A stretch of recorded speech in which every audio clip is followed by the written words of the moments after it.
Gold trusted gold buyers మీరు తాకట్టు పెట్టిన బంగారాన్ని విడిపించి ఈ రోజు ఉన్న మార్కెట్ ధరకు కొనబడను. ఫిష్ వెంకట్ అనేది మీ అందరికీ తెలుసు. ఒక స్లాంగ్ తోటి అంటే దాదాపు అందరూ కూడా అనర్గళంగా మాట్లాడుతూ ఒక గొప్ప నటులను చూసిన మన ఇండస్ట్రీలో అద్భుతం ఏంటంటే ఒక స్లాంగ్తో వచ్చిన ఆర్టిస్టులను కూడా ఎంకరేజ్ చేస్తూ వాళ్ళకు వాళ్ళ స్థానాన్ని ఇచ్చింది ఈ టాలీవుడ్. ఆ స్థానంలో ఫిష్ వెంకట్ అనేది ఒక మార్క్.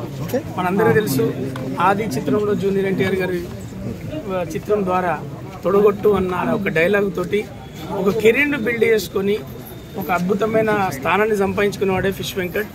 ఆయన స్థానాన్ని సంపాదించుకోవడం కాదు, అందరి మనసులను దోచుకొని అందరి డైరెక్టర్లకు కావచ్చు, అందరి ప్రొడ్యూసర్లకు కావచ్చు, అందరి నటీనటులకు కావచ్చు, చిన్న పెద్ద అని సంబంధం లేకుండా కాక బాబాయ్ అని సంబోధిస్తూ ఆయన ప్రేమ ఆయనకు అంటే ఎంతసేపు ఎదుటోనికి ఏదైనా ఇవ్వాలా, ఏదన్నా చూసుకోవాలా అంటే ఎంత ప్రేమ పంచుకోవడానికి దావతులైనా ఇద్దామని అంటే అంత ప్రేమ చూసుకునేవాడు.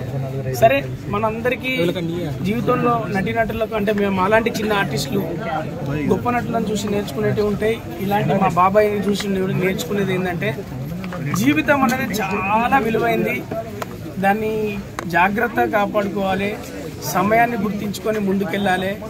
ఇప్పుడు నేను చెప్తున్నా, నేను అప్కమింగ్ ఆర్టిస్టులకు కావచ్చు, మిగతా ఆర్టిస్టులకు కావచ్చు, ఇక్కడ ఉన్న మీడియా మిత్రులకు కావచ్చు, యూత్కి కావచ్చు, మన ఆరోగ్యం మించిన ఆస్తి లేదు. దాన్ని కాపాడుకుంటే కుటుంబాన్ని వదిలేసి వెళ్ళే స్థానం రాదు. మరి ఫిష్ వెంకట్ గారు మరి అతని దగ్గర మనం చూడాల్సిన పాఠం, గుణపాఠం కావచ్చు, ఏదైనా కూడా కావచ్చు. అతను లాస్ట్ వరకు కొట్లాడింది ఇంకొద్దిలా బాగుపడి ఇంకొద్దిలా మళ్ళీ లేచి మళ్ళీ నటించి వాళ్ళ కుటుంబాన్ని సెట్ చేయాలి అనే తాపత్రయం ఉండేది. మరి దానికోసం మేము ఫోన్లలో మాట్లాడినాం, ఎందుకంటే షూటింగ్లన్నీ దూరంగా ఉండేది. కానీ వద్దామనుకునే లోపు ఇది విధంగా జరగడం చాలా బాధాకరం. మళ్ళీ చెప్తున్నాను, మన ఆరోగ్యాన్ని మించిన ఆస్తి లేదు. అది కాపాడుకుంటే తప్ప మన కుటుంబానికి మనం చూసుకోవాల్సింది మనం ఉంటేనే మన చరిత్ర. అదొక్కటే మీరు అందరూ నేర్చుకోవాల్సింది, మేమందరం నేర్చుకోవాల్సింది.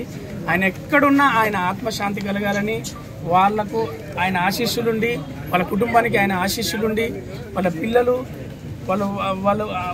మన ఫిష్ వెంకట్ అన్న ఎలా అయితే కోరుకున్నారో, ఫిష్ వెంకట్ అన్న వాళ్ళ సంబంధించిన వాళ్ళ గురించి ఏదైతే కోరుకున్నారో వాళ్ళందరూ అలా బ్రతికి ఆనందంగా ఉండాలని మాత్రం కోరుకుంటాం. ఆయన ఆశీస్సులు వాళ్ళకి ఎప్పుడు ఉండాలని, మా కోఆపరేషన్ కూడా వాళ్ళ పిల్లలకి ఎప్పుడు ఉంటుందని మేము మనస్ఫూర్తిగా తెలియజేస్తున్నా. ఫిష్ వెంకట్ అన్న లేకపోవడం అనేది ఒక స్లాంగ్, ఒక ఆర్టిస్ట్ లేకపోవడం అనేది ఇండస్ట్రీలో అది కూడా ఒక లోటే, తీర్చలేంది. ఆయన ఎక్కడున్నా ఆయన ఆత్మశాంతి కలగాలని మరొకసారి తెలియజేసుకుంటూ నేను మీరు వచ్చారు. అంటే ఇండస్ట్రీ నుంచి ఇంతవరకు ఎవరు రాలేదు బ్రదర్, ఇది సందర్భం కాదనుకుంటా. సందర్భం కాదు, ఎందుకంటే భక్తులను